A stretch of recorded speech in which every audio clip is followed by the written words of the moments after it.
Magandang araw sa lahat at maraming salamat sa pagdalaw mo sa ating channel. Siya nga pala, kung bago ka pa lang sa ating channel, huwag kalimutan mag-subscribe, pakihit ang notification bell, at paki-like, comment, and share na rin ang ating video bilang suporta. Ang biyahe natin ngayong araw ay sa La Paraiso o kilala rin bilang Tagpuan sa Barangay Galintuha, Maria Aurora, Aurora Province. Kailangan ko bumadyak ng 63.08 kilometers para marating yung ating destinasyon, at pauwi kailangan ko naman pumadyak ng 70 kilometers. Ang total ay 133.08 kilometers.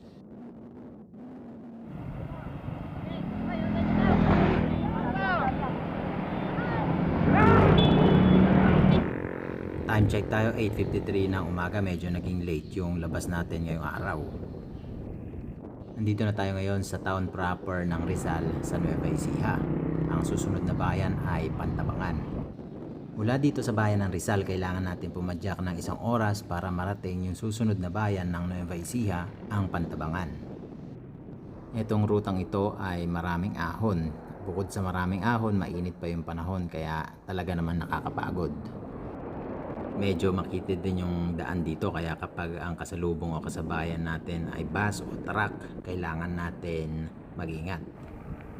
Malapit na tayo ngayon sa town proper ng Pantabangan. Kung dediretso tayo ay papunta yan sa Highland Valley, yung nagdevelop ng bagong atraksyon sa Intang Liberty.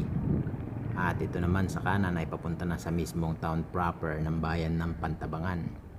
Mula dito sa town proper ng Pantabangan, magsisimula na yung mahabang ahon hanggang sa Alfonso Castañeda sa Nueva Vizcaya. Mula sa bayan ng Pantabangan hanggang sa Alfonso Castañeda, kailangan kong pumadyak ng 2 oras. Nandito na tayo ngayon sa isa sa pinakakinatatakutang daan sa bayan ng Pantabangan. Ang tawag nila dito ay Horseshoe. So makikita ito sa Pantabangan Tubaler Road. Madalas may tumitirik dito ng mga truck na may karga na buko at niyog. Madalas din meron ditong aksidente dahil dun sa sobrang tarik at sa sobrang liko ng kalsada.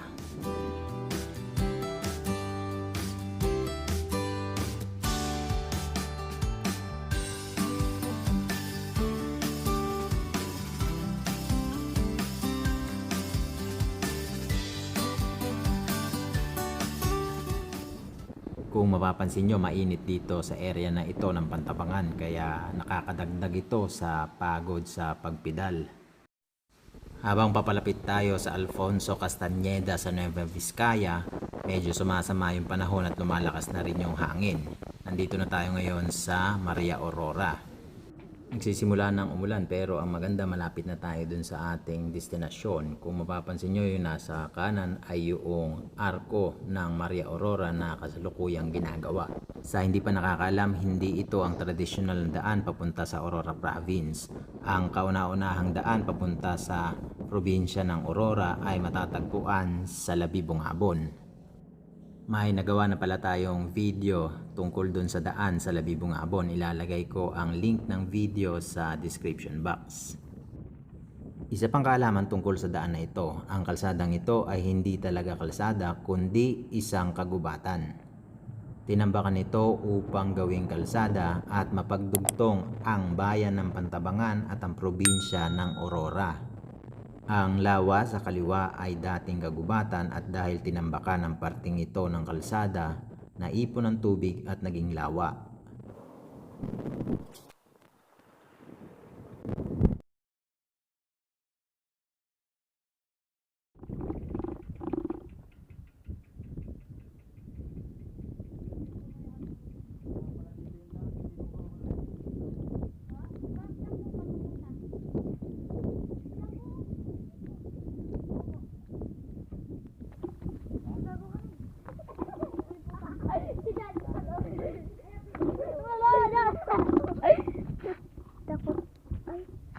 Naka-video po yan? Hi po. Hi po. Sige po. Ito na yung La Paraiso o Tagpuan. Kung pupunta kayo dito, ito yung different activities and services na offer nila. Kasama na rin yung mga rates na dapat nyong bayaran. Ito yung cottages for rent na 500 pesos. Good for 2 to 3 persons ang capacity niya.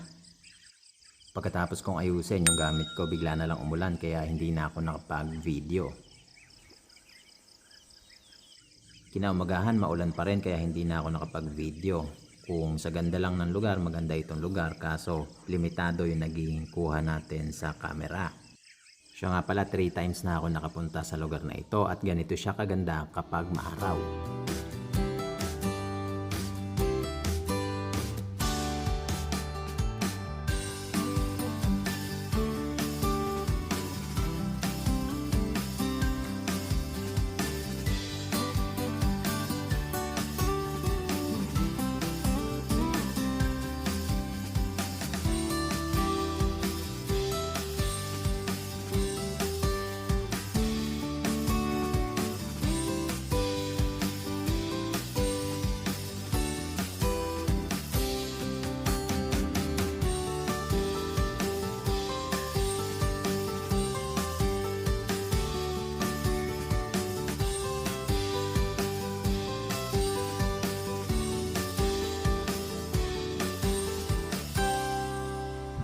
Ayan, pauwi na tayo. Hindi ko nahihintayin na tumila yung ulan kasi mukhang hindi naman naaraw dito sa Maria Aurora.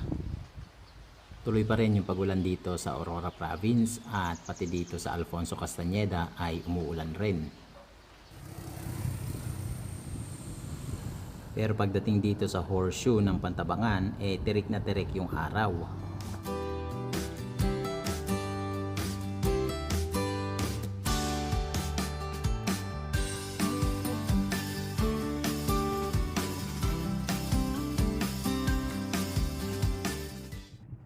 Nandito na tayo ngayon sa Intang sa Liberty. Kung makikita nyo, ito na yung Pantabangan Dam. Siya nga pala, kung may mga tanong kayo tungkol sa mga ruta o mga lugar na pinupuntahan ko at sa mga bagay na dapat dalin o mga gamit sa bikepacking, pwede nyong i-comment sa comment box sa ibaba at susubukan kong sagutin.